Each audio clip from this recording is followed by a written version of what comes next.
which gives JJ Helterbrand an opportunity to give it a duty foul.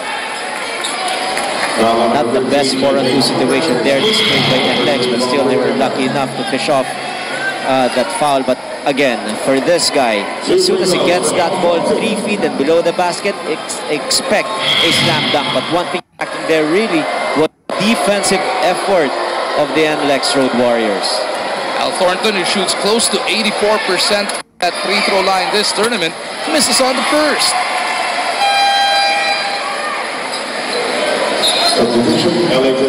Maagang substitution to para kay Coach Chato Agustin. LA Tenorio is being redeployed as NLEX is within 4 once again.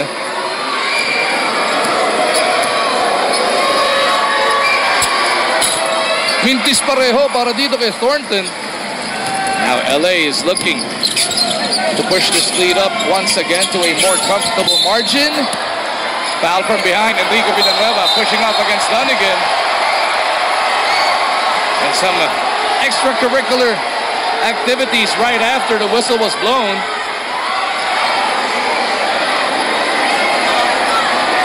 Somebody got beat up. Is it both of them or is it just one? Abangan natin. That's a toughness that Enrico brings to the table. He's strong enough and to just bang bodies inside. Here, the push. At natawagan siya ng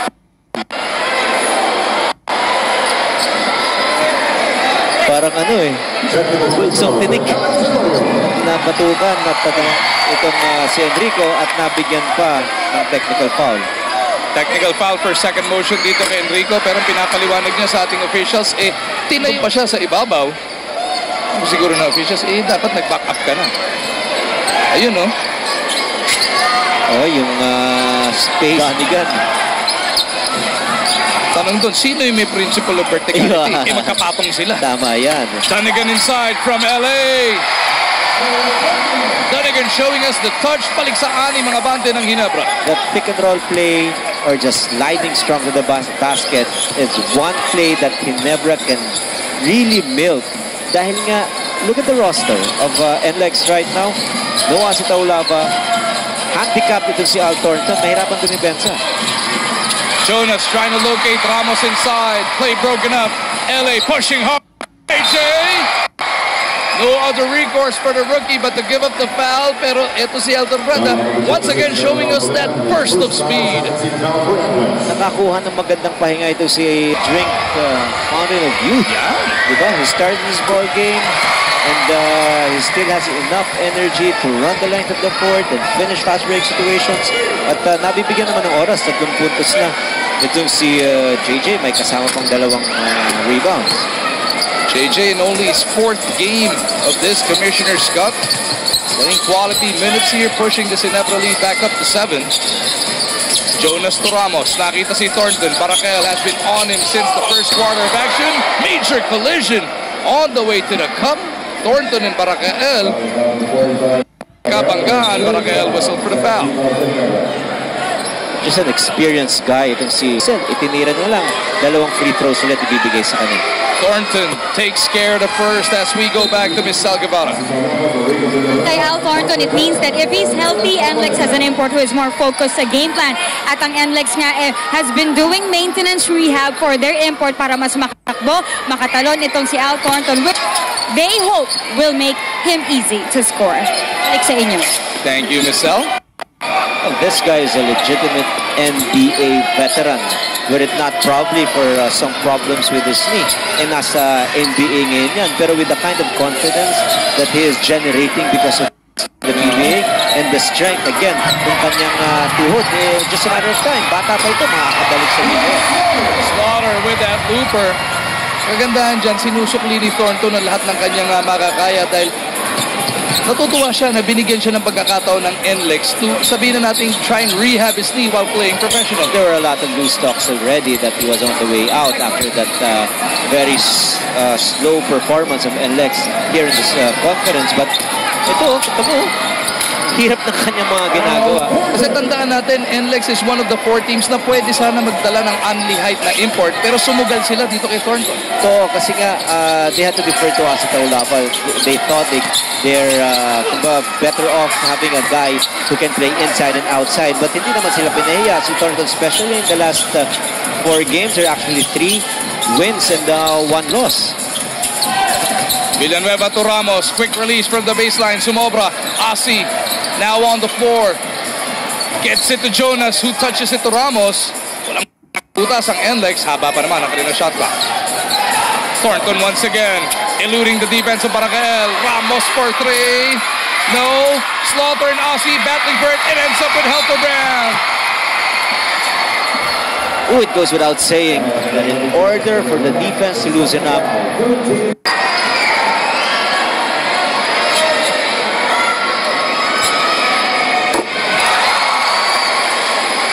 Greg takes care of the first. 52-46 ang nasa ating talaan.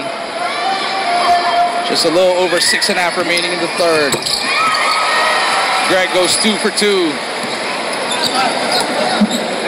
He's got a total of 13 points. Mac Cardona na magtatawid ng bola. Dahil ito si Tenorio, dinay si Villanueva. Mac to Asi. Sees some space. The Rock. Mintis, Tanigan para sa board. Kay JJ, nakakita si Mac. Baracael attacks the lane, the one-hander. Kanya rin niya. not enough people to get a defensive rebound for NLEX, and that is why a lot of chances for Baracael to make that basket. Less than 6 minutes now remaining in this third quarter. Jonas Villanueva will ask for a timeout. Coach Boyet wants a full. Al Thornton, nakarami to back in the second quarter. Coming off their own timeout, he gets a 3-point play opportunity. Ayan na naman yung aggressiveness niya, Coach. Him so tight. So if it is that tight, he has the advantage with that dribble. And just a slight nudge is enough for him to go and follow through and one situation. Now, if you are defending, you ask Ginebra, where is the help? Dahil with that kind of with an on-the-ball defense. Antipolo because Chris Ellis is making his way to the scorer's table. Hook, wala. Thornton rebound. Cardona's ahead. Ramos is on the left. Thornton to Mac. Captain Hook kisses him off the glass for 2. Good rebound. Nice assist pass for Al Thornton. He's doing everything for his team now. And Lex is within 4 once again. JJ Cardona. They go to Slaughter. Greg picking up again. Donegan to LA. Greg once again, hinahanap pa rin nila yung ika-4 na foul ni Al. Asi on the help. Greg throws it down. Giving up on that play. He missed on the first attempt, but he was still there to clean the glass for another slam dunk for Ginebra. That breaks the silence for the guys. Linganay over to Ramos. They go to Thornton against Baracael once again. Thornton step back long 3. That's good. This guy's on fire. He just could not be stopped. 3-pointer at the shot ng PLDT on top at red line. Quezon DSL Plus tablet. Asi Taulapa having some words with our referee as he's whistled for this foul. Ito yung nagustuhan mong hindi bumigay si Greg Slaughter sa atake niya. Pero si Al Thornton naman sabi, ganun ba? Eto, 3. Step back pa. And I thought that was a good technical foul issued by the referee as he was just so aggressive in attacking our referee in that particular situation. Asi must be pacified. Oo, Coach Boyet Fernandez na umaawat dito kay Taulapa as we send it back to Cell. Dahil ang NLEX ay nagkakaroon ng chance ang makakuha ng bola kanina, Coach Ato was very firm in saying that Ginebra has to hurry to the paint and Greg has to be more aggressive to the basket. Balik sa inyo. And that's exactly what Greg did. The play before this one, he was so aggressive for 2 things. He wants to go attack the basket at a higher percentage.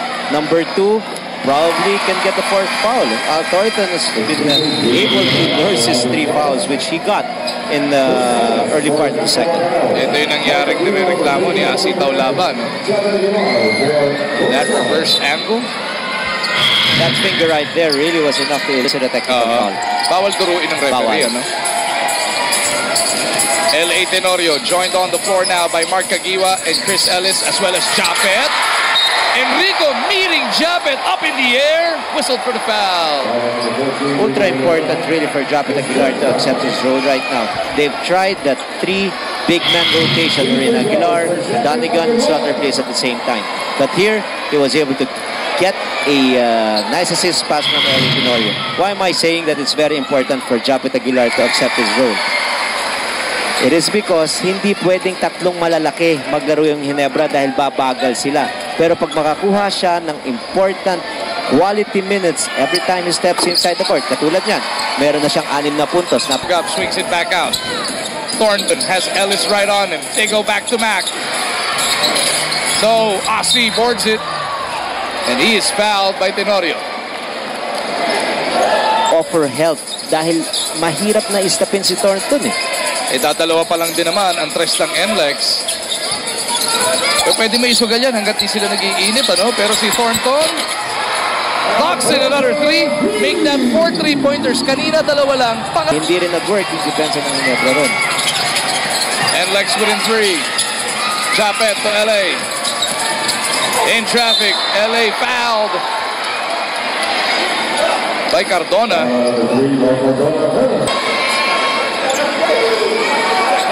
Tenorio's first is good. As Nino Cañaleta re-enters this game, papalitan muna niya si Asi Taulava. Hindi natin napansin to ha. Buti nabigyan tayo ng note ni Kuya Roy. 15 out of the 30 points of Al Thornton were scored here in less than 9 minutes in the third quarter. Binabanggit mo nga, no? He has definitely caught fire. 2 points lang in the first quarter. Nagsimula mag-init in the second quarter. Actually, kala natin yun na yung pag-iinit niya. Ano pa lang pala yung preview ng nangyari dito so far sa third. As Enrico was momentarily open, decides to drive closer. Baliktad lang yung pektos doon. LA to Chris on the run. Air Force. No, Japet cleans it up. Between these two players alone, L.A. Tenorio 12 points, Japet Aguilar 8 points, 20 points already from guys coming off the bench. Thornton at the post, Ellis right on him. Ellis caught reaching in and he gets the raw end of it. Napituan na siya ng foul, inabot pa siya sa nguso. 2:46 remaining in the third. Timeout. Now he's playing with a lot more freedom. 8 points for him already here in this ball game. If this confidence high is only 10 points, so kayang-kaya makuha ni Japet Aguilar. Kaya madalas mapili sa Pinoy Fantasy League si Japet na magic bunot eh. Alam natin hindi siya magkakaroon ng major minutes, not like in the Philippine Cup. Pero on any given night, deadly. Meron siyang potential to explode. 11 minutes nga lang eh. Naglalaro ito si Japet. Is only averaging 20.8. Only 20.8% from the field. Pero he's had one double-double game of 10 and 10. At dito mukhang maganda na naman ang kanyang pinapakita. 64-58. It is still Barangay Nebra by 6 points. They go to Donegan at the post. Out to LA. Shifting directions. LA to Japet. 8 seconds to shoot. Caguioa back to Aguilar. Sobra. Donegan looking to clean it up. Natagukan. You just have to appreciate the activity of Michael Donegan, especially in the offensive glass. Pero look at L.A. Tenorio. Kanina pa nakikita natin, hinahanap niya talaga si Japet Aguilar. At kahit na nagminti siya doon, nilapitan kagad ni L.A. at tinuturo, sa'yo yun. Uulitin natin yan. Maganda yon dahil binibigyan niya ng kumpiyansa. Alam mo ito si Japet Aguilar, napakalaking manlalaro. Pero minsan pag bumaba yung kumpiyansa, napakababa naman masyado. Kaya inaalagaan ni L.A. One of his tasks really as the point guard is not just to score for himself, but also to make others look good. Because kung makascore yung kanyang mga kakampi, tataas ngayon yung kanilang tsansang manalo. Dadali din ang buhay niya if he gets guys like Aguilar and Chris Ellis really going. Yung mga high flyers yan, no? Siguradong masasama sa highlight reel yung mga pasa niya. Oh, what an up and under by Thornton. Somehow, someway, he got those 2 points. It's just great creativity there. He was able to elude 2 defenders, was able to go up for an up and under, at tinamaan pa itong si Michael Donegan. Kaya tumawag ng 30-second timeout dito si LA Tenorio dahil si Donegan pilit ipinapagpag. Yung tama ba natin dito, Coach Archie? Ito, 2 tao tumulong, nakakuha ng maliit na espasyo, tinamaan, naku, ng kaliwang siko, inadvertent of course. Pero ganun pa man, masakit pa rin yun, maski hindi sadya. Has brought NLEX to within 6 points once again. Coach Augustine mapping out this next sequence with 1 minute and 49 remaining sa third quarter of play. It's just an NLEX galing dito kay Al Thornton. Third quarter pa lang to. Japet nakawala. Pero naka-recover ang depensa ng NLEX dito. Si Al Thornton na-nurse yung 3 personal fouls. LA goes cross-court. Ellis inside to Donegan. Napunta kay Japet. Just at the right place and at the right time. A small Linganay for 3. Punches it through. Lucky pass there for Macmac. Usually he will take that shot, but he likes the outside shooting of Linganay. In fact, Linganay is a 32% three-point shooter and averaging 8 points per ball game here for NLEX. Donegan in traffic. Mintis Canaleta rebound. That 3-point shot finally falling para sa NLEX. Isa lang ang naipasok niya ng first half. Sa bilang natin, 4 o 5 na dito. Gawin mo pang 5 Alinas. Linganay goes back to back. Usually in the shot like that, you will credit it on the shooter. But not a lot of people realize that that shot was made possible by the screen of Enrico Villanueva. And this is the closest NLEX has come. 2 puntos na lang ang abante ng Ginebra. Donegan trying to decide what to do. He backs up against Enrico. They go to Ellis on the outside. 1 dribble up. Then, Ellis saves it. Reset ang shot clock ng Barangay Ginebra.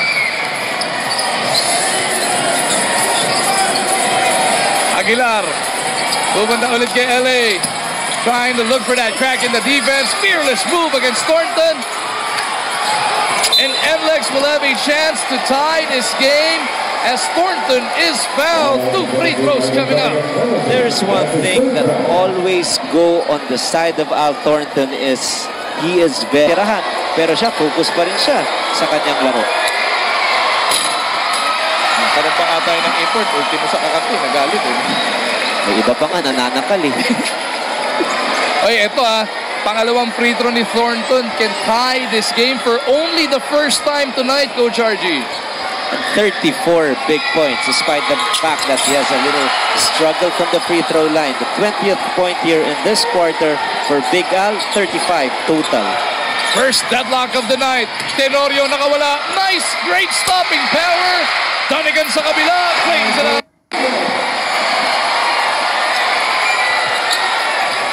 5 seconds remaining. Canaleta will have to put one up for the lead. Hindi ubra. And Barangay Ginebra survives that third quarter storm from NLEX to take a 2-point lead heading into the final frame.